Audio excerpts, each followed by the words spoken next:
আমার স্বামী একটি নতুন শহরে কাজ করতে যাওয়ার পর আমি আর আমার দেবর একাই বাড়িতে থাকতাম। স্বামী চলে যাওয়ার পর থেকে দেবর আমার প্রতি বিশেষ নজর দিতে শুরু করল। সে প্রতিদিন আমার জন্য কিছু না কিছু খাবার নিয়ে আসত। কিন্তু যখনই আমি সেগুলো খেতাম বা পান করতাম, রাতে ঘুমানোর পর সকালে দেখতাম আমার জামাকাপড় এলোমেলো হয়ে আছে। এসব দেখে আমি অবাক হতাম, কিন্তু কোনো প্রমাণ না থাকায় কিছু বলতে পারতাম না। একদিন সে আমার জন্য জুস নিয়ে এলো, কিন্তু আমি সেটা না খেয়ে বিছানায় চলে গেলাম এবং ঘুমিয়ে পড়ার ভান করলাম। তখন গভীর রাত। রাতের কোনো এক সময় দেবর আমার রুমে প্রবেশ করল এবং খারাপ আচরণ শুরু করল। সে আমার গায়ে হাত বলাতে লাগল। তখনই আমি ভয়ে চিৎকার করলাম। আমার নাম সুমি, আমি দেখতে অনেক সুন্দর, গায়ের রং ফর্সা, শরীরের গঠন নাই বা বললাম। বাইরে বের হলে ছেলেরা আমার দিকে চেয়ে থাকে, মনে হয় তারা আমাকে কিছু বলতে চায়। আমার গল্পগুলো তোমরা শুনো, কিন্তু সাবস্ক্রাইব করো না। দয়া করে গল্পগুলো ভালো লাগলে ভিডিওটি লাইক, শেয়ার এবং চ্যানেলটি সাবস্ক্রাইব করো প্লিজ। আমি একটি মধ্যবিত্ত পরিবারের মেয়ে, আমার বয়স মাত্র 23 বছর। ছোটবেলা থেকে আমার স্বপ্ন ছিল ভালো একটি বাড়িতে থাকার, কিন্তু সে স্বপ্ন পূরণ করা সম্ভব হয়নি। আমি বেশি পড়াশোনা করতে আগ্রহী ছিলাম না, তাই একাদশ শ্রেণী পর্যন্তই পড়েছি। 2 ভাইয়ের মধ্যে একমাত্র আমিই ছিলাম আমার বাবা মায়ের অনেক আদরের। বড় ভাই শহরে একটি কোম্পানিতে কাজ করত।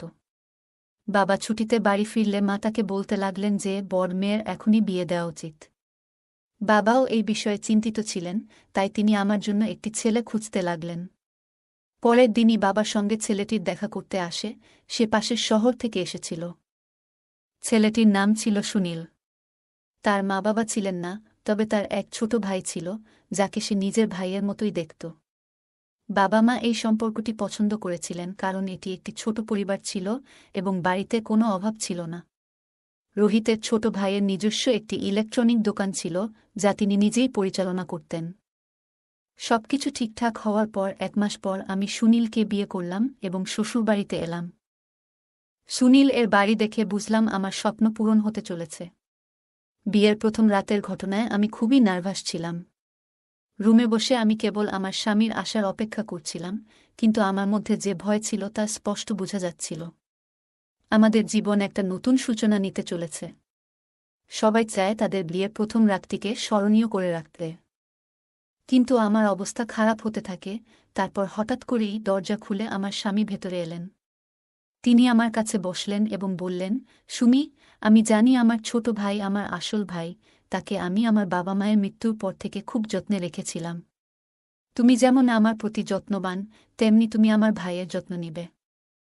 আমি তাকে জিজ্ঞাসা করলাম, তাহলে সে এখনও বিয়ে করেনি কেন? সুনীল জানালেন যে ছোট ভাই হৃদরোগে ভুগছে এবং সেই রোগী একদিন তার জীবন কেড়ে নিবে। তাই তিনি বিয়ে করতে রাজি হননি। আমি চুপচাপ তার কথা শুনছিলাম। তারপর সে আমার হাত ধরে তার ভালোবাসা দেখাতে লাগল। তার এই আন্তরিকতার কারণে আমার মনেও অনুভূতি জাগতে শুরু করে। আমরা একে অপরকে সমর্থন করে অনেকক্ষণ কথা বললাম। এই ঘটনার আগে আমি খুব নার্ভাস ছিলাম, কিন্তু এখন আমি অনেক ভালো অনুভব করতে লাগলাম। রাতের ক্লান্তিতে কখন আমাকে ঘুমের জগতে নিয়ে গেল বুঝতেই পারিনি। সকালে উঠে দেখলাম আমার জামাকাপড় ছড়িয়ে ছিটিয়ে পড়ে আছে। ফ্রেশ হতে বাথরুমে গেলাম। তবে কোমরে হালকা ব্যথা অনুভব করছিলাম। কিছুক্ষণ পর ফিরে এসে দেখলাম সুনীল রান্নাঘরে চা বানাচ্ছেন। বাড়িতে আর কোনো মহিলা ছিল না, তাই আমি তাকে বললাম, তুমি ফ্রেশ হও, আমি নাস্তা তৈরি করছি। দেবর ও স্বামী দুজনেই হলের মধ্যে বসে চা নাস্তা করছিলেন। আমিও সেখানে বসে চা পান করতে লাগলাম। এভাবেই আমার বিয়ের 6 মাস কেটে গেল। তবে কয়েকদিন ধরে লক্ষ্য করছিলাম আমার দেবর আমার দিকে বেশি তাকাতেন। আমি এটাকে তার স্নেহ হিসেবে নিয়েছিলাম। আমি স্থির হয়ে ভাবছিলাম, যখন একদিন আমার স্বামী জানালেন যে তিনি অন্য শহরে একটি ভালো চাকরি পেয়েছেন, তাই তাকে এখন থেকে অন্য শহরে থাকতে হবে। তার কথায় আমি পুরোপুরি হতবাক হয়ে গেলাম। আমি বললাম, আমি এখানে একা কি করব? তখন তিনি বললেন, চিন্তা করো না, তুমি আমার ভাইয়ের সঙ্গে থাকবে। তিনি খুব ভালো মানুষ, তোমার যত্ন নেবে এবং তোমারও তার যত্ন নেওয়া উচিত। আমার স্বামীর এই কথায় আমি রেগে গিয়ে বললাম, আপনি কি বলছেন? আমার যদি কিছু লাগে তাহলে কাকে বলবো? তিনি বললেন, কয়েকদিন সহ্য করো, তারপর তোমাকে আমার কাছে নিয়ে আসব। এভাবে বলেই তিনি চলে গেলেন। পরদিন আমি বিষণ্ণ মুখে আমার রুমে ফিরে এলাম। এমন সময় আমার দেবর এসে বললেন, সুমি ভাবি, বেশি চিন্তা করো না, আমি আছি, তুমি যা খুশি বলো। আমি বললাম, হ্যাঁ ঠিক আছে। তিনি আমার মাথায় হাত বুলিয়ে দিলেন। তারপর আমি বাইরে এসে ঘরের কাজ করতে লাগলাম। কাজ শেষ করে বাথরুমে গেলাম। গোসল করার সময় দরজা বন্ধ করিনি। তখন মনে হলো কেউ আমাকে দেখছে। ভাবলাম এটা শুধু আমার মনের ভুল, কারণ বাড়িতে আমি একাই ছিলাম। কিছুক্ষণ পর গোসল সেরে রুমে গিয়ে পোশাক পরিবর্তন করছিলাম। সেই সময় আমি নিজেকে আয়নায় দেখছিলাম, আমাকে অনেক সুন্দর লাগছিল। এ অবস্থায় মনে হচ্ছিল যেন কেউ আমাকে গোপনে দেখছে, যদিও এর আগে কখনো এমন অনুভূতি হয়নি। রাতে বিছানায় শুয়ে আমার স্বামীকে খুব মিস করতাম, কিন্তু আমার কিছু করার ছিল না। একরকম রাত কাটাতে হতো। কাজের ক্লান্তিতে ঘুমিয়ে পড়তাম। অন্য শহরে গিয়ে স্বামী এক শূন্য দিন কাটিয়ে দিলেন। আমরা ফোনে কথা বলতাম, কিন্তু একজন মহিলা যা চায় তা ফোনে পাওয়া যায় না। আমি যুবতী ও সুন্দরী ছিলাম, তার অনুপস্থিতি খুব অনুভব করছিলাম। একদিন রাতে দেবর বাড়ি ফিরলেন। তিনি আমার জন্য জুস নিয়ে এসে বললেন, ভাবি, নাও খাও। গত কয়েকদিন ধরে কাজে ব্যস্ত ছিলাম, তাই কিছু আনতে পারিনি। এখন আমার কাছে কাজ কম, তোমার যত্ন নিতে পারবো। আমি বললাম, না ভাই, এর কি দরকার? এখানে না থাকায় তোমার সব দায় আমার। তুমি সুখে থাকলেই আমি সুখী হব। এসব শুনে ভাবলাম, সুখ শুধু স্বামীর সঙ্গেই পাওয়া যায়। রাতের খাবার খেয়ে রুমে গিয়ে জুস পান করে শুয়ে পড়লাম। কিছুক্ষণ পর ঘুমিয়ে পড়লাম। সকালে চোখ খুলতেই কিছুটা ব্যথা অনুভব করলাম, আর আমার সব কিছু এলোমেলো ছিল। আমি কিছু বুঝতে পারলাম না। বিছানা থেকে উঠে ফ্রেশ হতে বাথরুমে গেলাম। তারপর রান্নাঘরে গিয়ে নাস্তা করতে লাগলাম। দেবরের দৃষ্টির পরিবর্তন আমি স্পষ্টতই লক্ষ্য করছিলাম। বাড়িতে আমরা দুজন ছাড়া আর কেউ ছিল না। দেবরের দৃষ্টি আমাকে অস্বস্তি দিচ্ছিল, তবে প্রমাণ না থাকায় আমি নাস্তা তৈরি করে দেবরকে দিতে গেলাম। তিনি মুচকি হেসে বললেন, আজ তুমি খুব সুন্দর দেখাচ্ছ। তার এই প্রশংসায় আমি স্তব্ধ হয়ে গেলাম এবং লজ্জায় সেখান থেকে চলে এলাম। দেবর আমার প্রতি বেশি মনোযোগ দিতে শুরু করেছেন, এমনটা আমি লক্ষ্য করছিলাম। আরও 10 দিন কেটে গেল। এই সময়ে দেবর প্রতি রাতে আমার জন্য কিছু না কিছু নিয়ে আসতেন, যা খাওয়ার পর আমি অসুস্থ অনুভব করতাম। দেবর আমার খুব কাছে আসতে শুরু করেছেন এবং আমার সঙ্গে এমনভাবে মজা করতেন যা অস্বস্তিকর ইঙ্গিত বহন করত। আমার স্বামী একজন ভালো মনের মানুষ, তাই আমি এসব কথা তাকে বলতাম না, তবে তার দৃষ্টিতে একটা অদ্ভুত আকর্ষণ ছিল যা আমি স্পষ্ট বুঝতে পারছিলাম। আমি সুনীলকে খুব মিস করছিলাম। তাকে বললাম, তুমি আমাকে এখান থেকে নিয়ে যাও, তোমাকে ছাড়া আমি থাকতে পারব না। সুনীল বলল, আমি এখনই ছুটি পাব না, কারণ অনেক স্টাফ ছুটিতে আছে এবং আমাকে আরও কাজ করতে হবে। আমি অনেক বোঝানোর চেষ্টা করলাম, কিন্তু সে বুঝতে চায়নি। এমনকি দেবরের আচরণ সম্পর্কেও কিছু জানাতে চেয়েছিলাম, কিন্তু সে বিশ্বাস করছিল না। ফোন রেখে আমি দুঃখে ভেঙে পড়লাম এবং আমাদের সব স্বপ্নের কথা ভাবতে লাগলাম। স্বামী ছাড়া আমি আর থাকতে পারছিলাম না।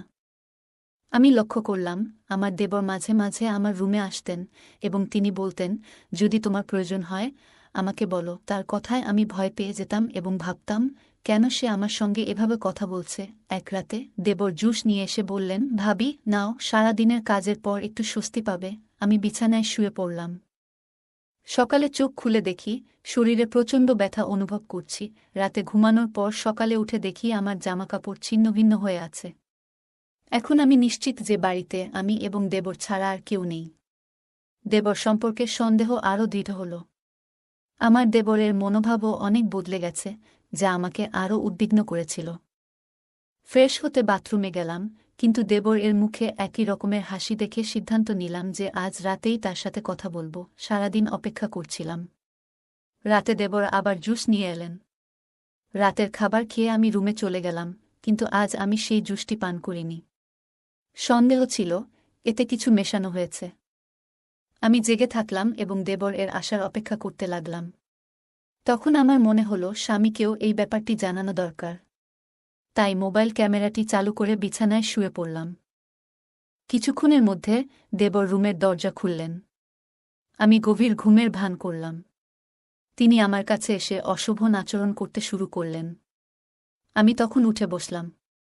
তিনি বিস্মিত হয়ে বললেন, তুমি জেগে আছো?